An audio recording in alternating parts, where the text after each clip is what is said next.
एक कौल रसूलुल्लाह सल्लल्लाहु अलैहि वसल्लम इन्नमल आमालु बिन्नियात।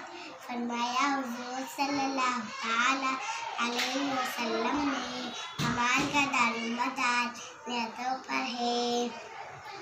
हदीस नंबर 2 कौल सुबह का सोना कौल रसूलुल्लाह सल्लल्लाहु अलैहि वसल्लम नौमुस्सबती नमनाउरिस। फरमाया हुजूर सल्लल्लाहु अलैहि वसल्लम ने सुबह के वक्त का सोना रिस्क को रोकता है। जोर जोर से सुनाओ। हदीस नंबर 3 कौल रसूलुल्लाह सल्लल्लाहु अलैहि वसल्लम सलाम की ज़रूरत। पहले बोलना है सलाम की ज़रूरत। सलाम की ज़रूरत।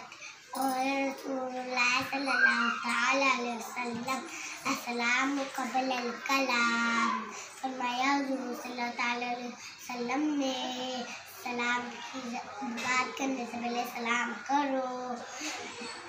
हदीस नंबर 4 कौल रसूलुल्लाह सल्लल्लाहु अलैहि वसल्लम अत्तहूरु शत्रुल ईमान। फरमाया हुजूर सल्लल्लाहु अलैहि वसल्लम ने बाकी ईमान का हिस्सा है। बाकी नहीं, पाकी। बाकी ईमान का हिस्सा है। हाँ बस चलो।